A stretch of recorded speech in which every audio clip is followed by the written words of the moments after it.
ก่อนอื่นขอเกล่าวคำว่าสบายดีมายามพวกหลานหรือพ่อน้องนักเรียนทุกคนเนาะที่ได้มาเบิ่งคลิปวิดีโอคลิปนี้อาจารย์ชื่ออาจารย์ยงเด้อเจ้าอาจารย์ยงเป็นครูสอนภาษาอังกฤษเด้อแล้วมื้อนี้พวกเราจะมาพบกับพยัญชนะ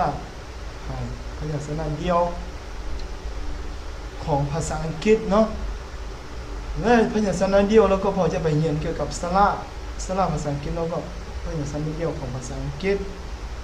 แล้วก็การเปรียบเทียบของพยัญชนะเดียวของภาษาอังกฤษและพยัญชนะเดียวของภาษาลาวเราเป็นอะไรจะให้พอมาเรียนนำกันเนาะ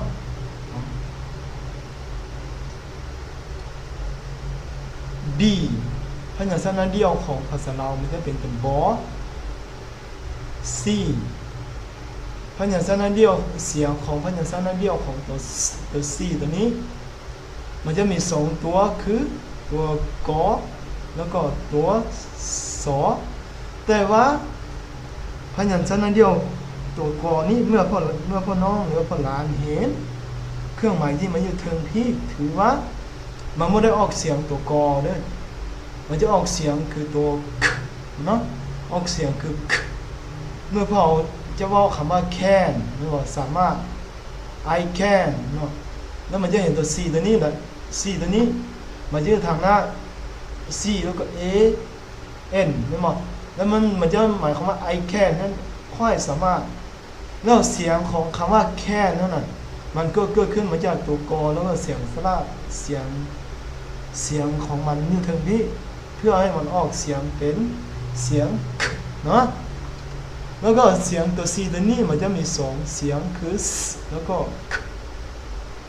วันนี้มองพวกเขามาเบิ่งตัว D ตัวนี้ D ตัวนี้มันจะมีเสียงภาษาลาวคือตัวดอ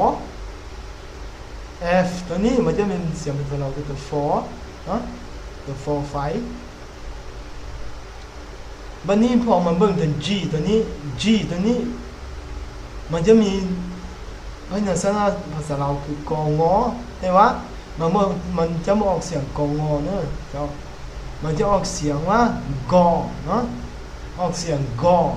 แล้วอาจารย์บ่ฮู้ว่าความหมายของกองอตัวนี้มันจะออกเสียงกอได้บ่หรือบ่ได้เนาะแต่ว่าก็ขอโทษขออภัยไปนํให้มันพวกเราเรียนได้เอาสัญลักษณ์ไหมออกเสียงอย่างเงียบให้ได้มาศึกษาให้มาค้นคว้าให้ได้มาเรียนรู้เท่านั้นเนาะคือ the go นะ go g go นะคำว่าย้อนหยังมันจะใช้คำว่า go นะให้พอมาสังเกตมาเปรียบเทียบของคำว่า go แล้วก็ go เห็นไหม go o แล้วก็ go นี่เนาะคำว่าไปเนาะคำว่าไปแล้วเมื่อพวกเราเห็นตัว g ตัวนี้แล้วติดกับสระโอแล้วมันติดกับสระโอแล้วมันจะออกเสียง go มันจะหมายความว่าไปเห็นไหมวันนี้ต่อไปให้พวกเรามาศึกษาเรียนรู้เกี่ยวกับตัว h ตัวนี้ h ตัวนี้ถ้าว่ามันเปรียบเทียบใส่ภาษาลาวมันจะเป็นตัวหอคือตัวหอเหือนเนาะมันจะคือตัวหอเหือน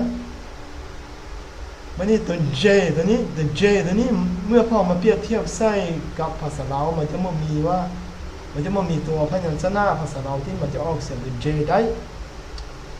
เพราะว่าอะไรมันออกเสียงมันจอ J แล้วมันจะมองออกเสียงตัวพยัญชนะภาษาลาวได้แต่ว่ามีบางคำเนาะบางคำที่มีน้อยคำที่มันจะเป็นพยัญชนะตัวจอแล้วตัวจอนั้นมันจะมีเสียงมันจะออกเสียงแบบน้อยคำเมื่อหลายว่านั่นซะเมื่อหลายแล้วมันจะน้อยแล้วภาษาเราของพวกเรามันจะใช้เป็นตัวจอตัวเจนี่เป็นตัวจอบ่ได้เนาะเพราะมันจะออกเสียงเป็นจอแบบนี้ให้พวกเรามาสังเกตเป็นตัว K ตัวนี้K ตัวนี้มันจะเป็นตัวกก็คือกันเมื่อพ่อหลานหรือพ่อหลานเฮียนเมื่อพ่อน้องเห็นตัวเครื่องหมายที่มันอยู่ถึงตัวกตัวนี้ถือว่ามันออกเสียงคือเนาะค ำว่าตัวคอค่อยมันก็สิออกเสียงว่าเขาเนาะอาจารย์จึงใส่กอมาใส่แล้วจึงใส่เครื่องหมายถึงที่เราออกเสียงว่า the L ตัวนี้มันจะออกเสียงตัวล้อแต่ว่ามันจะออกเสียงตัวถึงที่ถือว่ามันจะไม่ออกเสียงตัวล้อแต่มันจะออกเสียงตัวล้อเนาะล้อคือเอาลิ้นขึ้นถึงแล้วก็เกี่ยวเข้าปากเกี่ยวเข้าคอเนาะเกี่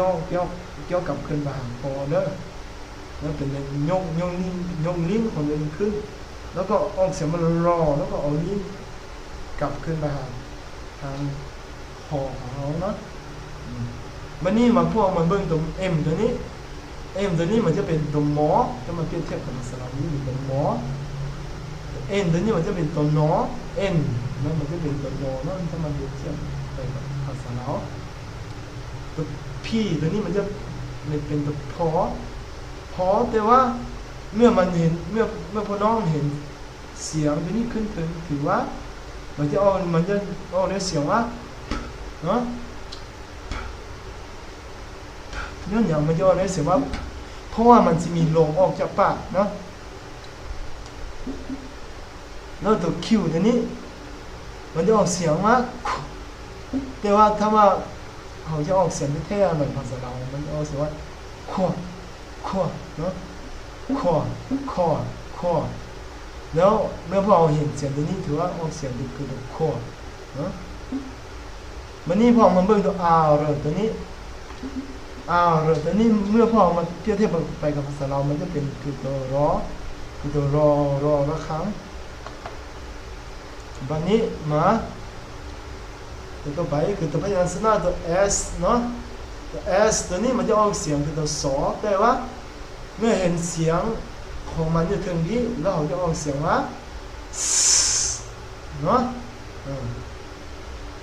แล้วก็ตัว T ตัวนี้มันจะออกเสียงตัวทอแต่ว่ามันจะออกเสียงเพราะว่ามันถ้าเห็นเสียงจะถึงที่มันออกเสียงออกเสียงว่าเนาะตัว V ตัวนี้กับตัว W ตัวนี้มันจะออกเสียงค่อนข้างคล้ายกันแต่ว่าตัว V ตัวนี้มันจะได้เอาซบของเขาซบปากของเราออกเข้าไปให้เคี้ยวทางถึงนะจับมันได้นึงแล้วเราจะเป่าลมออกแล้วจะเป่าลมจะปากออกแล้วจะเอาลิ้นเอาลงได้เนาะคือคำว่าวอเนาะต่อไปคือตัว W ตัวนี้มันจะออกเสียงว่าวอคือเขาจะต้องให้ปากเขาสิจูบอย่างน้อยใช่ไหมน้อยที่เราอุ้มเนาะเราสิจูบเราเสียงว่าวอใช่ไหมโอเคหรือว่าถ้าว่ายากเนาะเขาก็ออกเสียงคำว่าว้าวแล้วก็ว้าวคือภาษาอังกฤษว่าว้าวเนาะแล้วมันจะออกเสียงคำว่าวอโอเคเอาต่อไปนี่มันคือตัว Y เนาะ Y ตัวนี้มันจะเป็นเสียงพยัญชนะแน่มันก็จะเป็นเสียงสระแน่แล้วมันก็จะเป็นเสียงตัวสะกดแน่แต่ว่าเมื่อนี้พอจะมาศึกษาว่า Y ตัวนี้ถ้าว่ามันเป็นเสียงพยัญชนะนี่มันถ้ามันมาเปรียบเทียบไปกับภาษาลาวแล้วมันจะเป็นอะไรคือมันจะเป็นตัวย่อเนาะ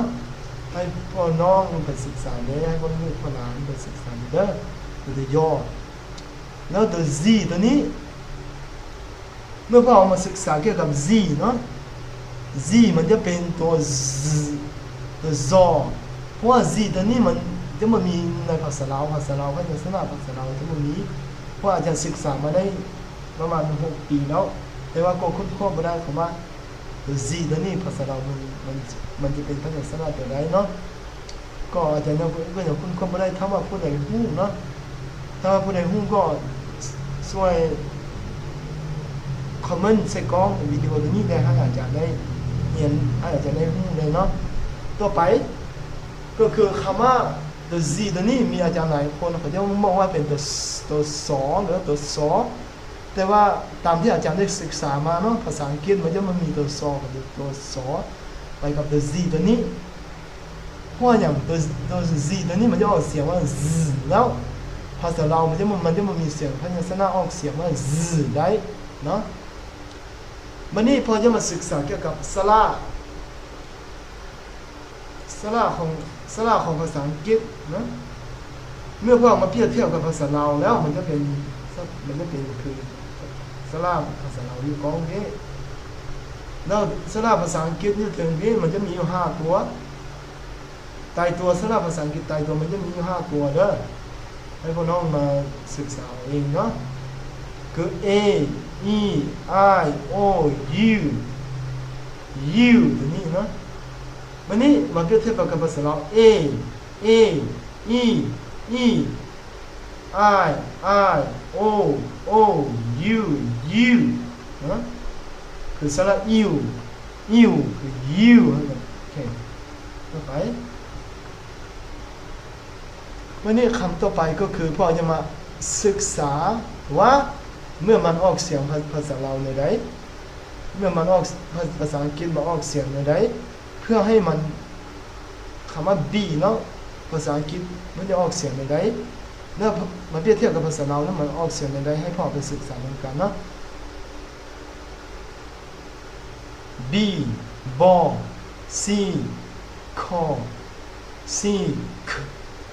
C saw C s D door F for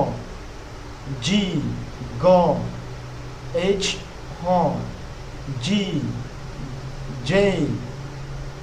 jaw J jaw K call L law M more N no P call Q call R raw S saw T tall V war W war Y yaw Z zaw สระเนาะ A E I O Uเนาะวันนี้ U ตัวนี้มันจะออกเสียง U O A E I O U เนาะวันนี้พวกเราจะมาศึกษาอีกครั้งนึงว่าเป็นอย่างคือว่าภาษาเราออกเสียงในนี้แล้วภาษาอังกฤษเนี่ยมันจะออกเสียงถ้าว่ามันไม่ออกเสียง A B C D นั่นแหละแล้วมันจะออกเสียงในไหนให้พวกมาศึกษาเกี่ยวกับภาษาเดียวนะอีกครั้งนึงนะมาศึกษาอีกครั้งนึงตามที่อาจารย์ได้ศึกษาห้ามเรียนตั้งแต่เบื้องต้นตั้งแต่ขั้นพื้นฐานมาเนาะตามพยัญชนะเดียวคือ B ตัวนี้มันออกเสียงมันเบนะเบบอเคคเคสเดดอฟฟอเกกอฮฮอเจจอเคคอเลลอมมอนนอพพอ